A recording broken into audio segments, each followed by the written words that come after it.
Hello everyone, it's me again, Clarissa. I'm heading to 7 a.m. coffee to have late lunch. And also I'm feeling a bit chatty today. Dan karena banyak teman-teman TikTok. Oh ya, kalau misalnya kalian belum tahu, I have a TikTok page. It's Dumpling Sehe. Tapi basically teman-teman banyak yang nunjukin interest in studying abroad. So I think this would be a good idea to respond to it.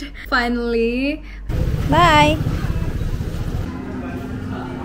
Mau pesen avocado toastnya ya, satu. Makan sini? Makan di sini. Thank you.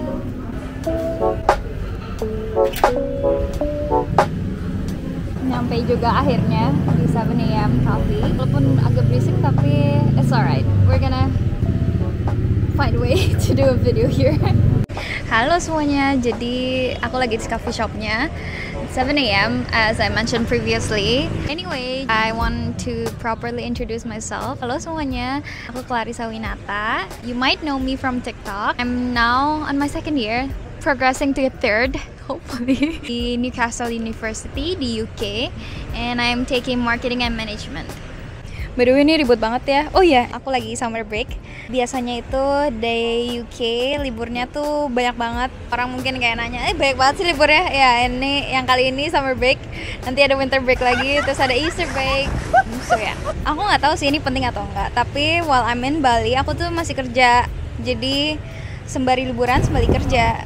Aku sekarang is the student ambassador of Into Newcastle. Into itu adalah a partnership institution yang membantu give the best experience for their students in their first year. Nah, oke, mungkin kalian nanya ya, Kak, lagi liburan, udah kerjaan juga, terus kenapa mau buat video YouTube lagi gitu kan? Karena aku greget.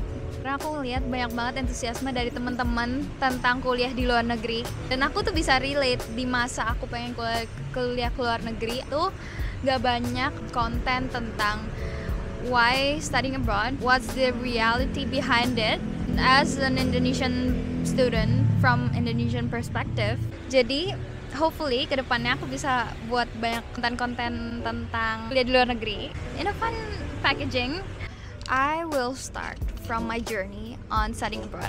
Oke, aku lulus SMA itu di tahun 2021, Juni. Itu lagi tengah-tengah susah-susahnya pandemi, kalau nggak salah Delta baru muncul, and everything is just nggak menentu gitu loh untuk aku waktu itu. Dan untuk banyak temen-temen aku juga yang mau kuliah, tadinya ada planning untuk kuliah ke luar negeri, tapi jadinya ketunda karena border tutup, visa susah, ini akan online terus, apakah offline?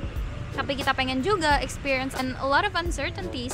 I have always manifested on pursuing a higher education outside of Indonesia. Jadi itu udah selalu menjadi manifestasiku sejak kecil sebenarnya. Aku udah nontonin banyak orang-orang kuliah di luar negeri, beasiswa-beasiswa, and just the routine they have. And aku pengen punya kehidupan itu semasa aku kuliah gitu. Dan karena pandemi semuanya jadi put on hold. My dreams seem to me like it's not gonna happen. Kuliah ke luar negeri itu nggak mungkin di saat itu.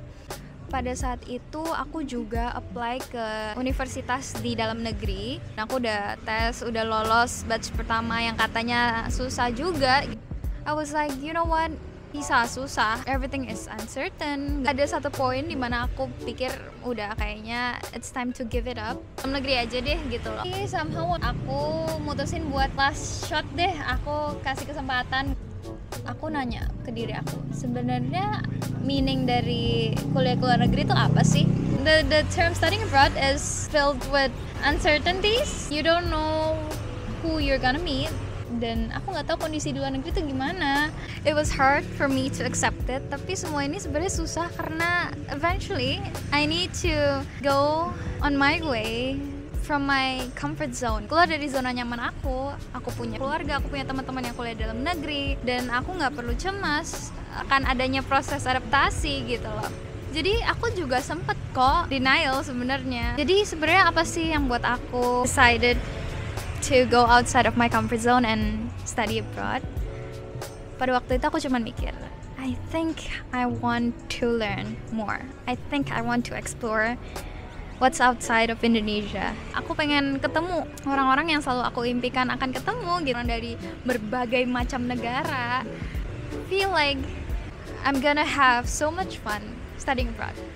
Jadi sekarang masuk ke bagian why I chose what I chose. Waktu itu aku memilih untuk menempuh pendidikan lebih lanjut ke UK, United Kingdom, Inggris. Why UK?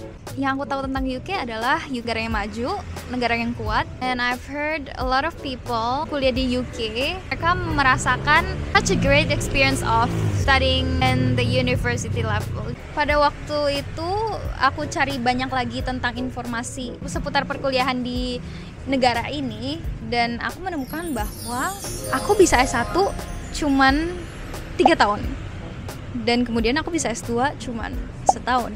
Kuliah S1 cuma 3 tahun, terus kuliah S2 nya cuma setahun. Berarti aku akan lulus lebih cepat dari teman-teman aku yang di Indonesia, dan aku akan masuk ke dunia pekerjaan lebih cepat. Kuliah cuma 3 tahun, berarti aku bukan hanya save up di waktu, tapi aku juga save up in cost of living and the expense of studying abroad.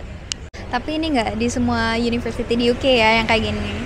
Aku ketemunya cuman dengan partnership dengan institusi ini, namanya INTO. Jadi INTO ini ada beberapa cabang juga, bukan cuma di UK, tapi mainly ada di UK. And so from there, I scroll dengan uni-uni yang bekerja sama dengan INTO. Salah satunya Newcastle. So why Newcastle? And I found out that their student satisfaction is very high. That is one of the important factor to me. Kota itu juga sangat friendly, one of the most affordable in the UK juga gitu. Selain itu, secara ranking Newcastle juga sangat tinggi waktu itu. Kalau nggak salah ada di 130 ke atas. Maksudnya baru-baru aja di-update, masuk dalam 110 top universities di semua negara. So that is big. Now we get to the point of arriving there. My homesick, semuanya aku harus atur sendiri. Bahkan sampai